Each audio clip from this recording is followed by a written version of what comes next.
اللہ تعالیٰ نے بنو اسرائیل کے بارے میں کہا میری تم پہ لعنت، لعن الذین کفروا من بنی اسرائیل علی لسان داود و عیسی ابن مریم، اے داود اے عیسیٰ ان پر لعنت بھیجو۔ کتنا سخت اللہ کا فرمان ہے۔ اچھا کیوں، کس لیے؟ اللہ نے دو جرم بتائے، ذَلِكَ بِمَا عَصَوْا وَكَانُوا يَعْتَدُونَ، یہ بہت نافرمان ہو چکے ہیں، بہت نافرمان ہو چکے ہیں۔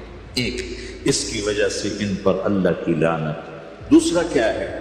كَانُوا لَا يَتَنَاهَوْنَ عَن مُنْكَرٍ فَعَلُوهُ، جو گناہ خود کر رہے ہوتے ہیں اس سے اوروں کو نہیں روکتے۔ كَانُوا لَا يَتَنَاهَوْنَ، نہیں روکتے تھے، عن منکر، اس گناہ سے، فعلوہ، جسے وہ خود کر رہے ہوتے تھے۔ تو اس سے پتہ چلا کہ اگر کوئی نافرمانی بھی کر رہا ہے تو کسی کو اگر دیکھتا ہے نافرمانی کرتے تو اسے سمجھانا اس کے ذمہ ہے۔ اللہ یوں کہہ رہا ہے کہ کم وقت خود تو برائی کر رہا تھا تو کسی کو روکتا تو صحیح، دونوں ہی کام نہیں کیے، نہ خود چھوڑا نہ کسی اور کو روکا۔ تو بھائیو، حرکت کرتے رہنا، اس حرکت میں بڑی طاقت ہے۔ ساری کائنات حرکت میں، اگر رک جائے تو تباہی۔ زمین حرکت کر رہی ہے، سورج حرکت کر رہا ہے، چاند ستارے، ہر شے حرکت ہے۔ تمہاری زمین 66,000 کلومیٹر فی گھنٹہ کی رفتار سے روزانہ بھاگی جا رہی۔ پتہ چلا کہ پاناما بمبئی دونوں سمندروں کے 66,000 کلومیٹر فی گھنٹہ کی رفتار سے دوڑا جا رہا ہے۔ تمہارا سورج 6 لاکھ میل 9 لاکھ کلومیٹر فی گھنٹہ کی رفتار سے دوڑتا جا رہا ہے۔ حرکت کے ساتھ زندگی ہے، حرکت ختم ہوگی زندگی ختم ہوگی۔ اب لوگوں نے حرکت کی اپنے ملکوں کو چھوڑ کر آئے، اللہ نے آپ کو روزگار دے دیا، باعزت روزگار دے دیا۔ تو بھائیوں، اللہ کے دین کے لیے حرکت کرتے رہنا، عمل بھی آ جائے گا انشاءاللہ، ایک دن دیکھو گے زندگی بدلے گی۔ ہمارے بزرگ سے ساتھی فوت ہو گئے تو ان کا بیٹا PI میں کیپٹن تھا، جہاز اڑاتا تھا۔ تو انہوں نے کہا بیٹا نماز پڑھ لیا کر، کہا آپ کو فرصت نہیں ملتی، بہت کام ہوتا۔ کہا اچھا چلو نماز کے وقت ایک آدمی کو دعوت دے دیا کر، 5 نمازیں ہیں، 5 دفعہ دعوت دے دیا کر۔ وہ کہنے لگا میں دعوت دوں؟ خود تو میں پڑھتا نہیں، دوسرے کو کیسے دعوت دوں؟ کہا بیٹا ایک تو میری مان لے، نماز کا انکار کیا ہے تو یہ تو مان لے کہ چلو کسی کو کہہ دیا کر کے بھائی نماز پڑھا کرو۔ کہا چلو یہ تو آسان ہے، میں کہہ دوں گا۔ تو اس نے اپنے ابا کی بات مان لی، ہر نماز پہ 1-2 کو کہہ دیتا بھائی نماز پڑھا کرو۔ اس کے والد فوج میں جرنیل تھے، یہ کیپٹن تھا، دونوں کی ملاقات نہیں ہوئی۔ 6 مہینے بعد باپ بیٹا کی ملاقات ہوئی تو دیکھا تو کپتان صاحب کی داڑھی بھی اور ماتھے پہ محراب بھی۔ انہوں نے کہا بیٹا یہ کیا ہوا؟ کہا آپ نے مجھے پھنسا دیا۔ وہ جب میں لوگوں کو کہتا رہا تو میرے اپنے اوپر اثر ہونا شروع ہو گیا کہ میں اپنے آپ کو ملامت کرنے لگا کہ اوروں کو تو کہہ رہا ہے، خود تو پڑھتا نہیں۔ کہا اس نے مجھے کھڑا کیا اور میں نماز پہ آیا۔ پھر ایک دن شیو کرنے لگا، شیشے میں کھڑا دیکھ رہا تھا تو میں نے کہا جب اللہ کو سجدہ کر رہا ہوں تو چہرے پہ نبی کی سنت بھی ہونی چاہیے۔ تو میں نے سیفٹی بھی پھینک دی، میں داڑھی بھی رکھ لی۔ تو تبلیغ کا کام کرتے رہنا، ہم فرشتے نہیں بن سکتے۔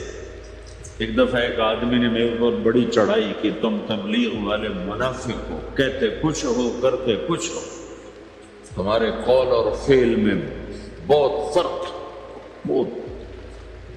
جب ان کا غصہ اتر گیا تو میں نے ان سے کہا بھائی 100 نمبر تو اللہ نے بھی نہیں مانگے، آپ کیوں مانگتے ہو؟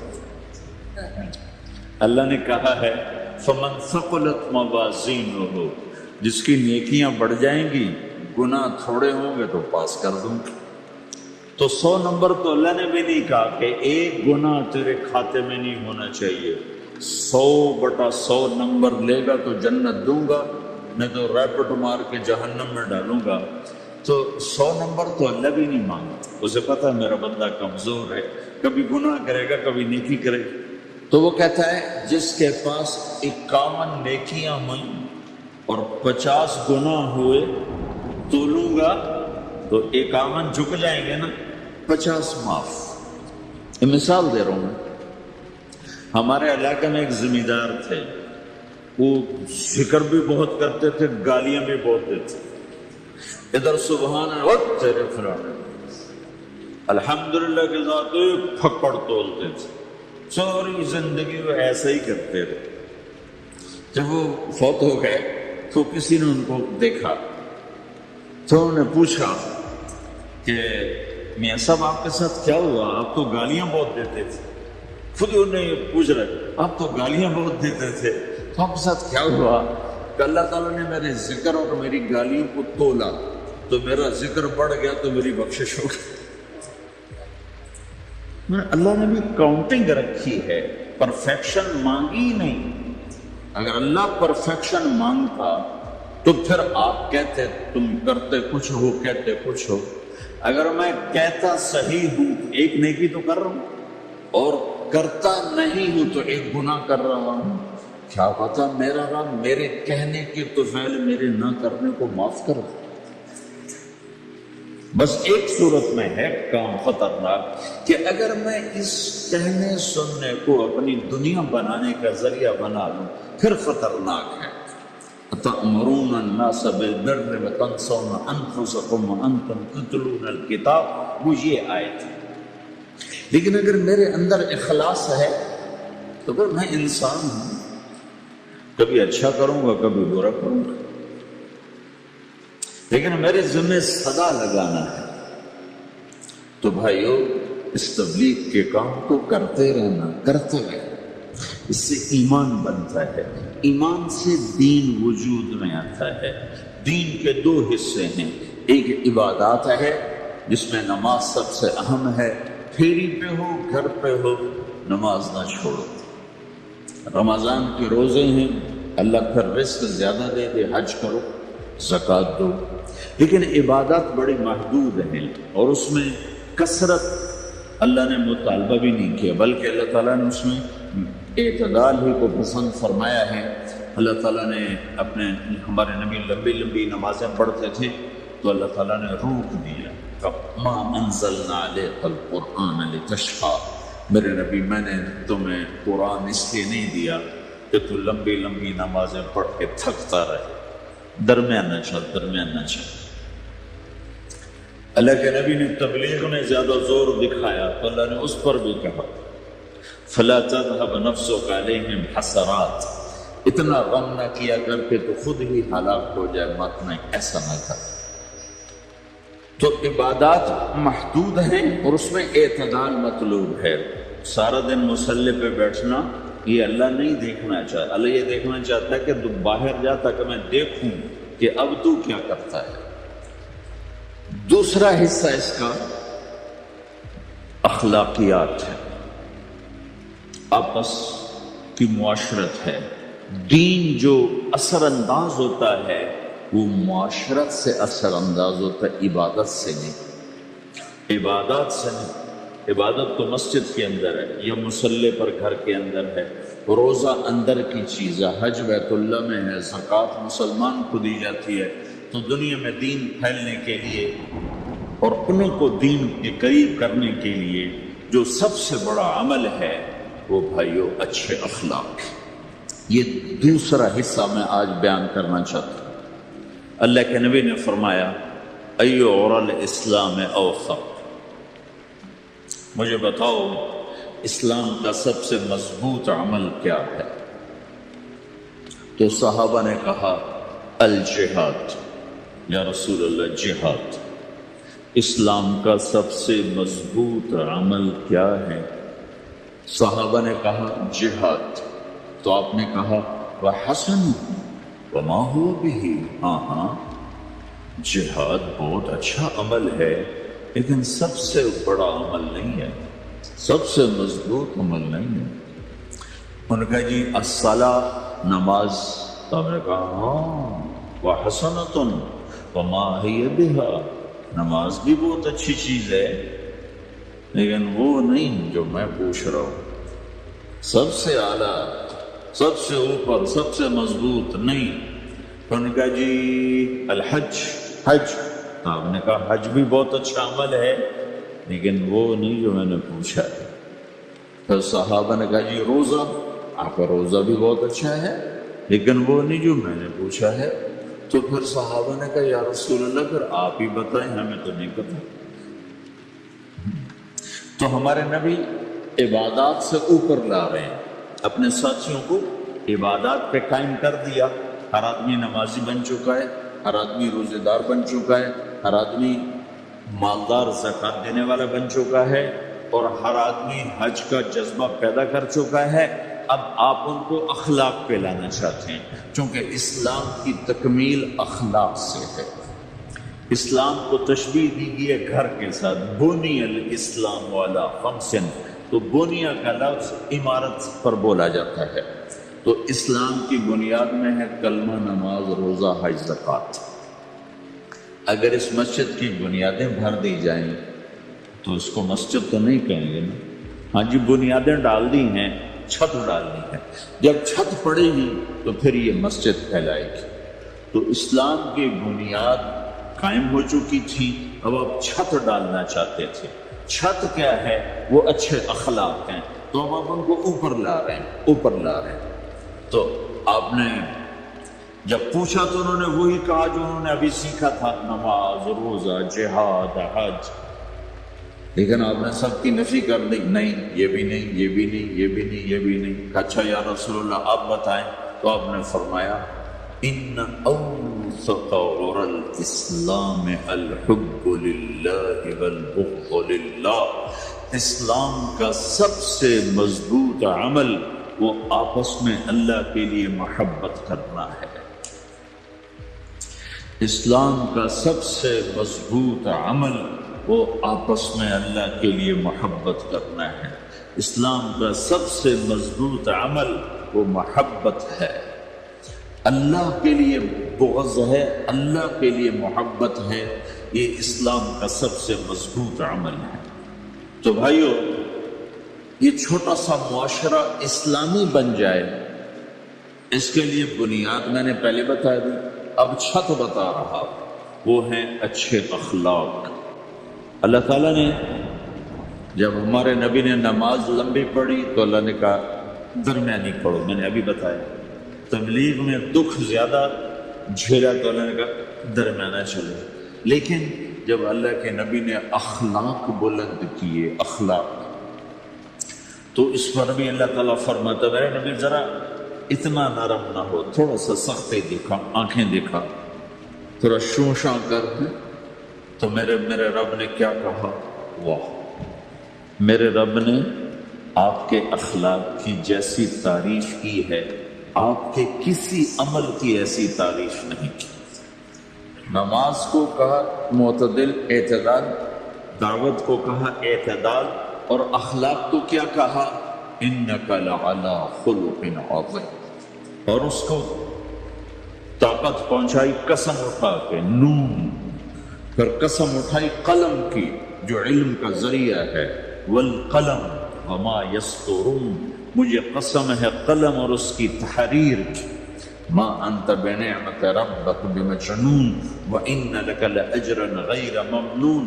ان دو آیتوں کو چھوڑ کر اگلی جو آیت آ رہی وانک لعلی خلق عظیم، اے میرے محبوب میں قسم اٹھاتا ہوں قلم اور اس کی تحریر کی، تیرے اخلاق بڑے عالی شان۔ یہ نہیں کہا تیرے اخلاق بڑے عالی ہیں، انک لعلی، علا، علا کا یہاں بہت عظیم الشان کردار ہے۔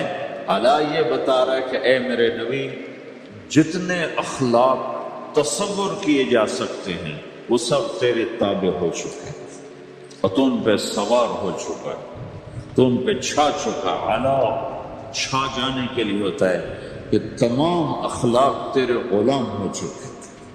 ایک دفعہ آپ نے فرمایا اچھے اخلاق 360 قسم، 360 قسم، 360 صفات کا مجموعہ اچھے اخلاق۔ کوئی ایک صفت کسی کو مل گئی تو جنت میں چلا جائے گا۔ تو ابو بکر رضی اللہ عنہ سامنے بیٹھے تھے، کہنے لگے یا رسول اللہ افی منہا شیء، ان 360 میں کوئی میرے اندر بھی کچھ ہے؟ تو آپ نے کہا تیرے اندر سارے کا سارا، کوئی کمی کوئی پورے۔ یا آپ نے اور کسی کو نہیں کہا، صرف آپ نے یہ ابو بکر سے فرمایا کہ ابو بکر تیرے اندر پورے اخلاق 360۔ تو بھائیو، آپس کی محبت اور اچھے اخلاق یہ اسلام کا سب سے چوٹی کا سبق، سب سے اعلیٰ درجے کا سبق۔ اب ایک حدیث میں جو حدیث جبریل کہلاتی ہے، وہ انسانی شکل میں آ کر پوچھتے ہیں یا رسول اللہ اسلام کیا ہے؟ تو آپ کہتے ہیں کلمہ، نماز، روزہ، حج، زکوٰۃ، یہ اسلام۔ یہی سوال اب آخری حج کا موقع آ چکا ہے، اب اسلام 9 سال آگے، 10 سال آگے جا چکا ہے اور اس کی شکل مکمل ہو چکی ہے۔ تو عمر بن عبسہ رضی اللہ تعالیٰ عنہ یہ آخری حج کے موقع پر آپ سے ملتے ہیں اور آ کر یہ آپ سے پوچھتے ہیں یا رسول اللہ مل اسلام؟ سوال ایک ہے، مل اسلام؟ شروع میں مدینے کے داخلے کے شروع میں جبریل انسانی شکل میں آتے ہیں اور کہتے ہیں مل اسلام، اسلام کیا ہے؟ تو آپ کہتے ہیں کلمہ، نماز، روزہ، حج، زکوٰۃ۔ اب یہی سوال 10 سال کے بعد یا 9 سال کے بعد عمر بن عبسہ کہتے ہیں یا رسول اللہ مل اسلام؟ اسلام کیا ہے؟ تو اب جواب سنو، آپ نے فرمایا اطعام الطعام وطیب الکلام، میٹھا بول بولنا اور کھانا کھلانا۔ کسی سے میٹھا بول بولنا کتنا عظیم ہے میرے اللہ کی بارگاہ میں کہ آپ نے فرمایا ابتسامک فی وجہ اخیک صدقہ، تو اگر کسی مسلمان کو ہنس کے مل لے تو یہ بھی تیرے لیے صدقے کا ثواب، صدقہ لکھا جائے گا۔ جبریل کہتے ہیں یا رسول اللہ مل ایمان، ایمان کیا ہے؟ تو آپ فرماتے ہیں اللہ کو ماننا، فرشتوں کو ماننا، نبیوں کو ماننا، کتابوں کو ماننا، تقدیر کو ماننا، موت کے بعد کی زندگی کا اقرار کرنا۔ ان تؤمن باللہ وملائکتہ وکتبہ ورسلہ وبالبعث بعد الموت، یہ ہے ابتدائی جواب۔ اب یہی سوال عمر بن عبسہ کرتے ہیں 9 سال کے بعد یا رسول اللہ مل ایمان، ایمان کیا ہے؟ تو آپ نے فرمایا الصبر والسماحہ، صبر کرنا، معاف کرنا۔ سوال ایک ہے، جواب 2 ہیں، کیوں کہ جگہ اور نوعیت بدل چکی ہے۔ ابتدائے اسلام ہے تو عبادات بتائی جا رہی ہیں، انتہائی اسلام ہے تو اخلاق بتائے جا رہے ہیں کہ اے عمر، ایمان کیا ہے؟ صبر کرنا، معاف کرنا، صبر کرنا، معاف کرنا۔